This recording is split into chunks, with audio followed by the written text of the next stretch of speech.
wabarakatuh. Perkenalkan, nama saya Tia Ristiani dengan NIM 64190542, kelas 64 4B25, Fakultas Ekonomi dan Bisnis. Saya di sini akan membahas tentang perubahan aktiva tetap dan budget kas.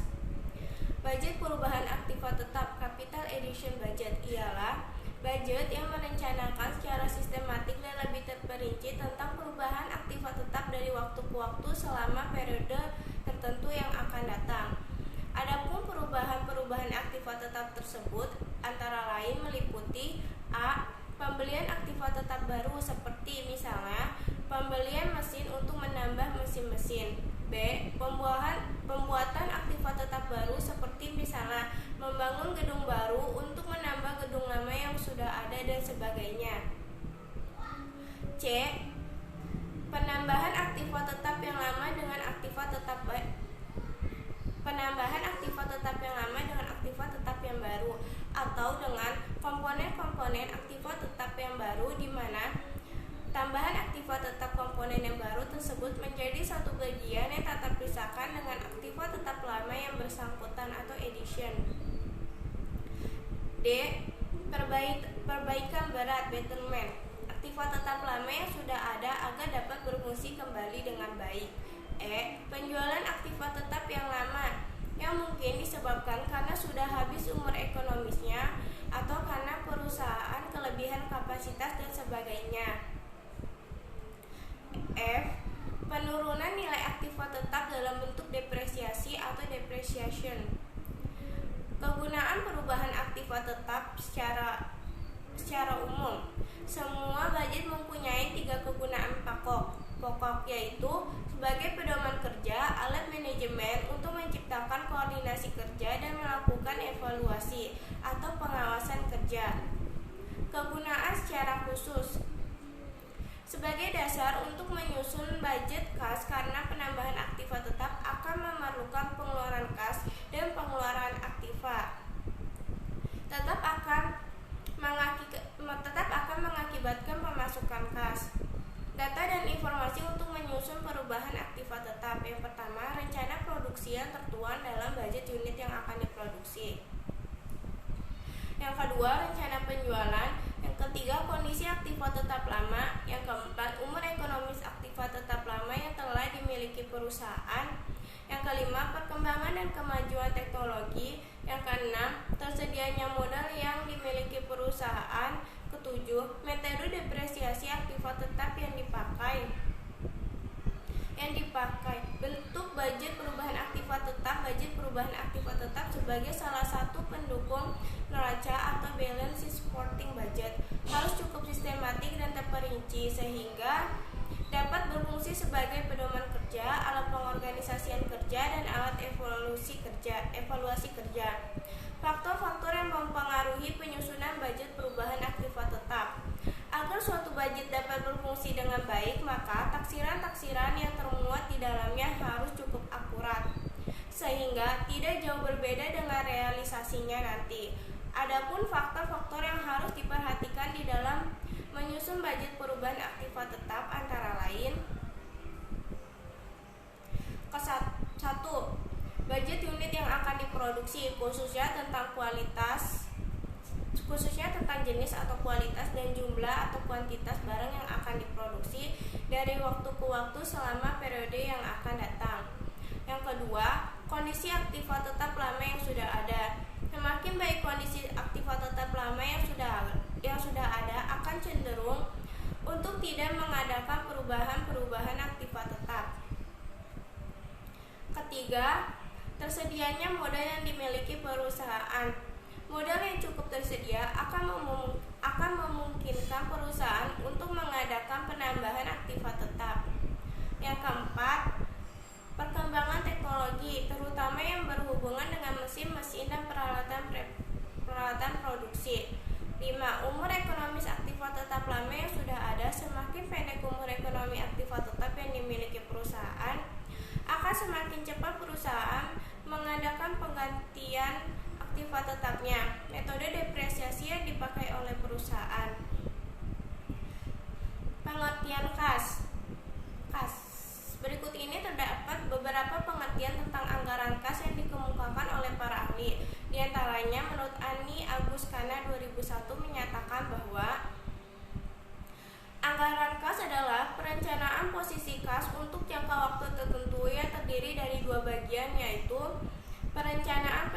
penerimaan kas atau aliran kas masuk dan perencanaan pengeluaran kas atau aliran kas keluar.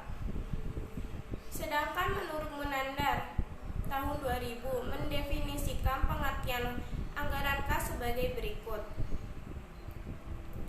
Anggaran kas atau casing budget ialah budget yang merencanakan lebih terperinci tentang jumlah kas beserta perubahan-perubahannya dari waktu ke waktu selama periode yang akan datang, baik perubahan yang berupa penerimaan kas maupun perubahan yang berupa pengeluaran kas. Pendapat dari para ahli tersebut dapat disimpulkan bahwa anggaran kas merupakan rencana terperinci mengenai perputaran kas yang ada dalam perusahaan, yaitu perkiraan tentang jumlah uang kas yang ada dalam perusahaannya, yaitu perkiraan serta jumlah uang yang diterima oleh perusahaan akibat adanya suatu aktivitas pada masa yang akan datang atau estimasi yang berhubungan dengan rencana keuangan perusahaan. Tujuan utama budget kas adalah untuk: pertama, memberikan taksiran posisi kas akhir setiap periode sebagai akibat dari operasional perusahaan. Yang kedua, mengetahui kelebihan atau kekurangan kas pada waktu sekaligus untuk menentukan kebutuhan pembiayaan atas kelebihan kas mengatur untuk investasi. Yang ketiga, menyelaraskan kas dengan total modal kerja, pendapatan, penjualan, biaya, dan utang. Yang keempat, dapat pakai sebagai alat pemantau posisi kas secara terus-menerus. Adapun hal-hal yang terkandung dalam anggaran kas yaitu estimasi penerimaan kas dari beberapa sumber, estimasi pengeluaran kas untuk berbagai tujuan, estimasi meliputi periode tertentu di masa yang akan datang, estimasi posisi kas pada suatu periode, adapun estimasi penerimaan dan pengeluaran kas yang terjadi akan memungkinkan manajemen untuk dapat memperkirakan posisi kas dalam satu periode anggaran sehingga dapat menentukan satu kebutuhan perencanaan untuk menetapkan kelebihan kas yang mungkin terjadi. Yang kedua, kebutuhan pembelanjaan untuk menutup kekurangan. Sedangkan sumber penerimaan dan pengeluaran kas itu sendiri terdiri dari dua sektor, yaitu pertama, sektor penerimaan kas terdiri dari A. Penjualan tunai, B. Penagihan piutang, C. Penerimaan lainnya seperti penghasilan bunga, sewa, dividen, dan sebagainya. Sektor pengeluaran kas terdiri dari A. Pembelian barang, B. Pembayaran upah tenaga kerja, C. Pembayaran hutang, D. Pembayaran biaya administrasi, E. Pembayaran lain-lain seperti pembayaran biaya penjualan, bunga, sewa. Faktor-faktor yang mempengaruhi penerimaan kas antara lain anggaran penjualan, khususnya tentang jenis atau kualitas dan jumlah atau kuantitas barang yang akan dijual dari waktu ke waktu selama periode yang akan datang. Semakin besar jumlah penjualan akan memperbesar penerimaan kas. Keadaan persaingan di pasar. Persaingan yang lebih keras akan memperkecil pula penerimaan kas.